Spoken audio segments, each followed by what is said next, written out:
Welcome back, friends. Welcome back to the Corbett Report. I'm James Corbett of CorbettReport.com, and you're tuned into Propaganda Watch, that regular video series where I examine pieces of propaganda usually from the establishment media, that are seeking to shape your thoughts, opinions, and behaviors. And this week we turn our attention to a very specific subject that goes along the lines of a lot of what I've been saying about this coronavirus quote-unquote crisis since it first began developing, or at least since it was first being pushed by the propaganda pushers. And that is along the lines of what Rahm Emanuel articulated famously, or infamously in alternative media circles anyway, a decade plus ago, that never let a good crisis go to waste, although that has been said before by other people, but you get the idea. Never let a good crisis go to waste. So a lot of the coverage around this has centered on that idea. For example, when we talk about medical martial law, the bringing in of various medical procedures, mandatory vaccinations, etc. on the back of this crisis, that's quite an obvious first-order effect of this pandemic that we are told we are living through at the moment. Second-order effects that I've talked about include, for example, on New World Next Week recently, we were talking about the World Economic Forum, who are now pimping the great global economic reset on the back of this ginned-up crisis. Because, of course, this globally spreading novel coronavirus means that we should essentially adopt the Green New Deal and reorder the economy and all of these other things, right?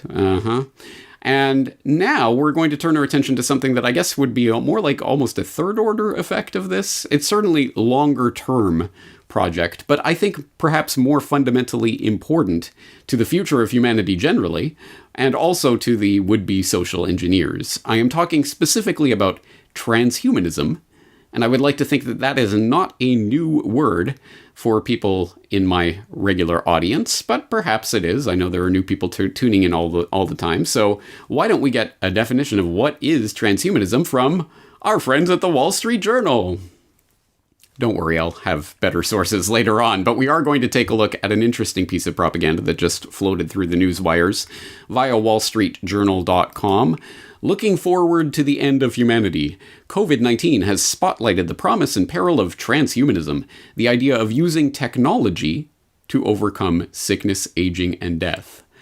So there in that subheadline, we get a definition of transhumanism, the idea of using technology to overcome sickness, aging, and death. Well, I can get on board with that. That sounds all right. I mean, after all, all of medical science is about applying technologies to try to help heal the human body, and we all use technologies of various sorts to upgrade our bodies already. I wear glasses, people have braces. We use various types of technology. They've been used for centuries to try to upgrade our human experience. Why not take that into the 21st century?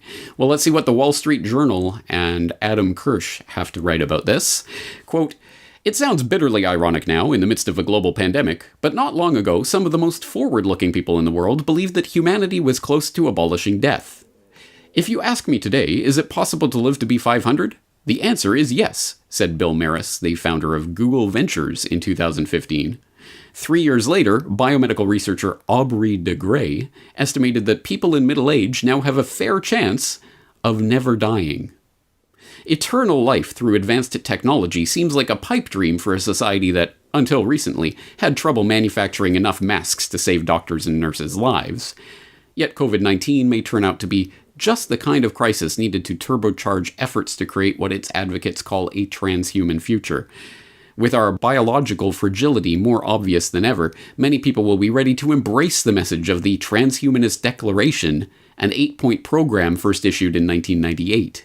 We envision the possibility of broadening human potential by overcoming aging, cognitive shortcomings, involuntary suffering, and our confinement to planet Earth. Transhumanists, many of them associated with nonprofits and think tanks like Humanity Plus and the Extra P Institute, have long been driven by the fear that our entire species could be wiped out by nuclear war, asteroid collision, technological accident, or a pandemic. In March, as the coronavirus was spreading around the world, the science writer Tom Chivers observed that it proves the need for technological protection against such existential threats. Humans could be around for 1 billion years or more if we don't screw it up. Coronavirus won't be the thing that kills us all, you don't say, but it's a bloody good illustration of how something could, he wrote in the online magazine Unheard. People have always feared death and dreamed of escaping it, But until now, that hope has been formulated in religious terms. Transhumanism promises that death can be conquered physically, not just spiritually, and the movement has the support of people with the financial resources to make it happen if anyone can. Jeff Bezos, Peter Thiel, and Elon Musk are among the Silicon Valley moguls who have invested in life extension research. In 2013, Google entered the field by launching the biotech firm Calico, short for California Life Company. All right, I'm not going to sit here and read the entire article for you. We've already gotten through a good third of it, if not half, but I think you understand what the gist of this article is. It is trying to at least introduce the public, if not indoctrinate the public more generally, into the idea of transhumanism as a potential savior to problems like this pandemic, which, at least they do admit, is not an existential threat to humanity. But it shows what an existential threat could be and how it would affect us. Or so they say. And there are several things to note about this. First of all, at least they do spell it out, I think, pretty clearly, but let me read it again for the heart of thinking. Yet, COVID-19 may turn out to be just the kind of crisis needed to turbocharge efforts to create what its advocates call a transhuman future. So, once again, that almost word for word, there's Rahm Emanuel's formulation. Don't let a good crisis go to waste. Well, they're not letting this crisis go to waste. They're going to use it to promote this idea of transhumanism, in some way merging humanity with technology in order to propagate human consciousness out to the stars. And they do get into that in some detail. I'll read this paragraph. They talk about the Human Connectome project, launched in 2009 by the National Institutes of Health, describes itself as an ambitious effort to map the neural pathways that underline human brain function. If those pathways could be completely mapped and translated into digital zeros and ones, the data could be uploaded to a computer, where it could survive indefinitely. The physicist Michio Kaku has theorized that this is how humanity will overcome the logistical challenges of deep space travel. We're going to put the connectome on a laser beam and shoot it to the moon. In 1 second, our consciousness is on the moon. In 20 minutes, we're on Mars. In 8 hours, we're on Pluto. In 4 years, our consciousness has reached the nearest star. This may sound like science fiction, but it's also the natural conclusion of the technological advances of the last 20 years. Yeah, if this sounds like PR and marketing for the transhumanist movement rather than serious journalism, I think you're correct about that. This whole article reads like a puff piece for the transhumanists and their ideas. But it does say some interesting things about this idea and how they are coming to push it at this moment of crisis, along with all of the other agenda items. And this may not be Agenda 2030, maybe this is Agenda 2040, 2050, 2100, the longer-term vision for where they want to take not just our current economy or the current state of our legal institutions or what have you, but literally the future of the human species, with these ideas of, well, we're just going to convert your consciousness to zeros and ones, and then we can beam it around the universe or put it into a telepresence robot or any number of other things. We can clone you, and your clone will be able to carry on your consciousness, because it will be you, because you are reducible to zeros and ones, and we can just reproduce that. We can bioprint it with the 3D printers of the future. Or so they want you to believe, and they do desperately want you to believe this. I will put some of their own words in the show notes here. If you want to read that aforementioned transhumanist declaration, you can find it on the Humanity Plus website at humanityplus.org. I'll throw in the link. I don't think it's a particularly enlightening declaration. It really just reads as kind of hot air political blather, touchy-feely, good, warm, fuzzy language that doesn't really say anything. But if you do want to read through it, they do talk about, for example, envisioning the possibility of broadening human potential by overcoming aging and collective cognitive shortcomings, involuntary suffering, and our confinement to planet Earth, exactly as quoted in that article. They talk about most of human potential is still unrealized. We face serious risks, blah, blah, blah. Research efforts need to be invested in understanding prospects for progress, and reduction of existential risks has to proceed through these technological means. Policymaking ought to be guided by responsible and inclusive moral vision. I mean, who's going to disagree with completely empty and vapid statements like that? We advocate the well-being of all sentience, including humans, non-human animals, and any future artificial intellects, modified life forms, or other intelligences to which technological and scientific advance may give rise. Literally talking about science creating new, not just new life, but sentience. Pretty tall order. And we favor allowing individuals wide personal choice over how they enabled their lives.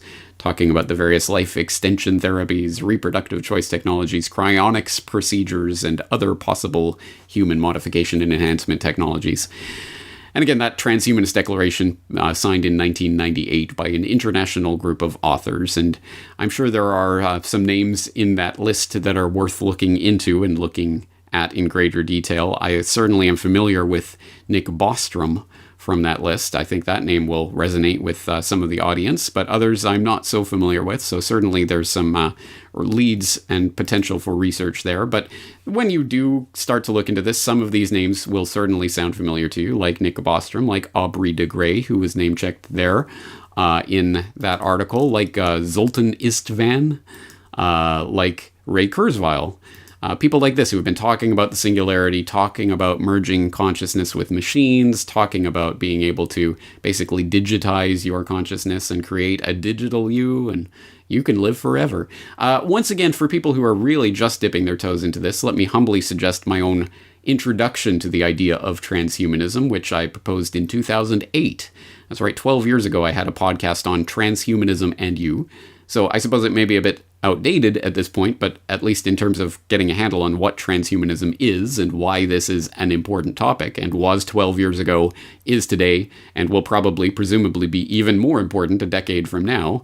But now we're starting to see it being introduced more widely to the general public. But if you do want a slightly more up-to-date treatment of some of the ideas that they are talking about here, I will recommend a very interesting and good video from TrueStream Media, Technological Resurrection and the Future of Being, talking specifically in that case about Zoltan Istvan and some of his ideas and for living forever, or creating a clone that it will be you, and all of these promises of the transhuman movement that don't seem to have a lot of depth to them. But it isn't just technological skepticism, although feel free to apply that to these grandiose claims about what will be possible in the future. But I think it's deeper than that, because even if it were technologically possible to recreate, in some sense, your consciousness in zeros and ones on some silicon chip, the fundamental question of what does that mean and what does it mean to be human are still questions that are worth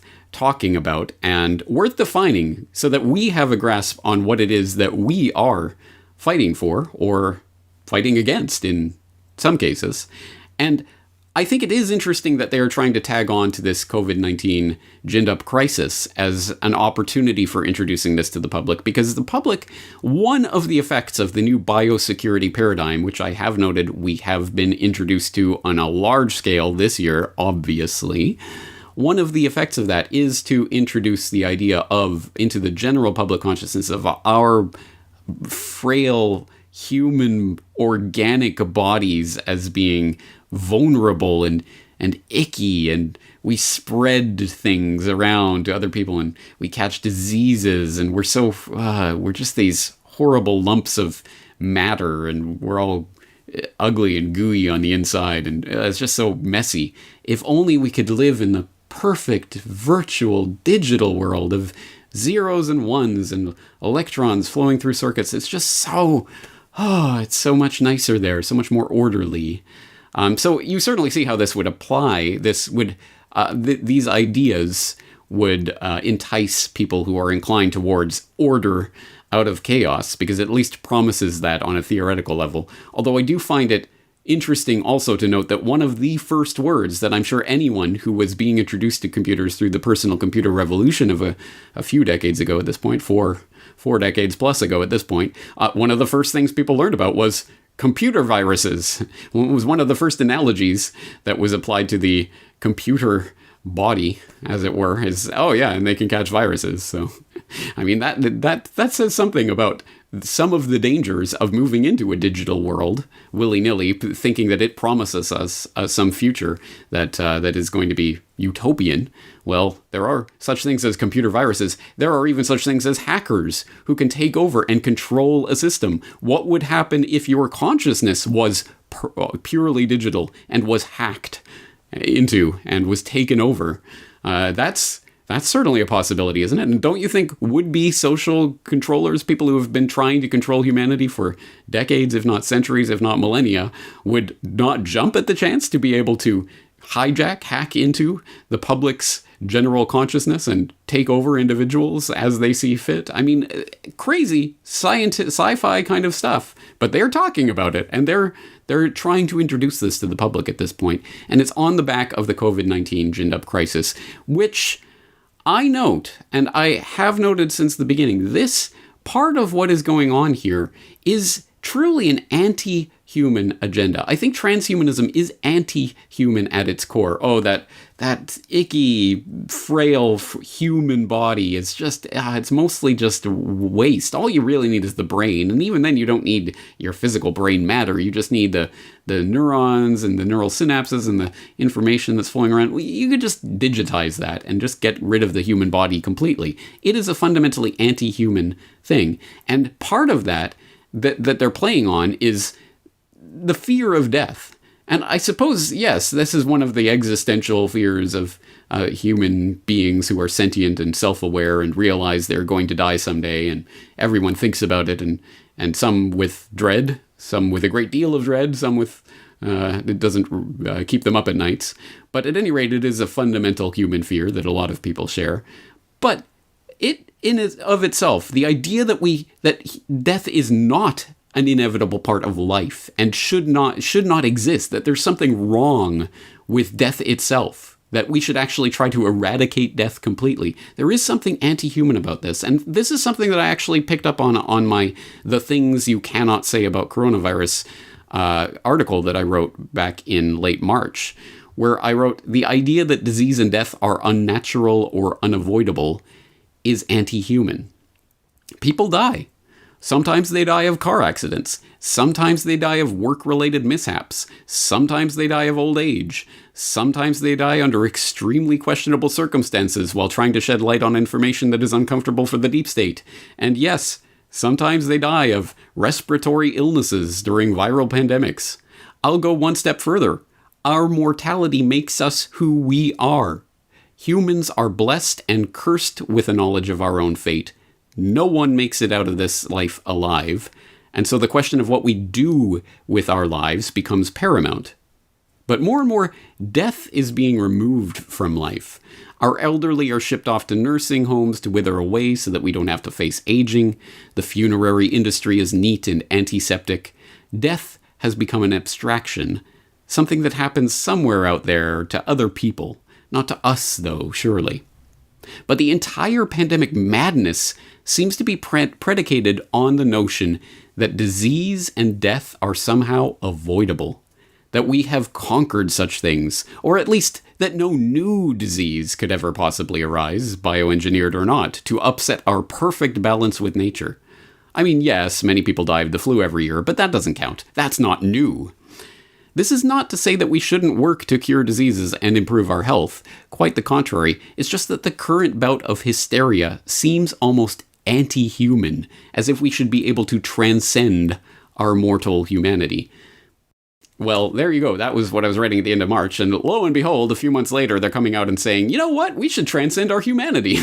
So it does not take a genius or a crystal ball gazer in order to understand how they're going to parlay certain psychologically embedded ideas that have been embedded into public consciousness through mass-scale traumatizing events like this supposed coronavirus freakout that we've lived through for the last several months. They're going to take it in certain directions that have been on the plate for decades now, like transhumanism. So it does behoove us to know a little bit more about this idea, where it comes from, who's behind it, and what it really implies. So I will once again exhort you to go to the show notes to take a look, for example, at my podcast on transhumanism.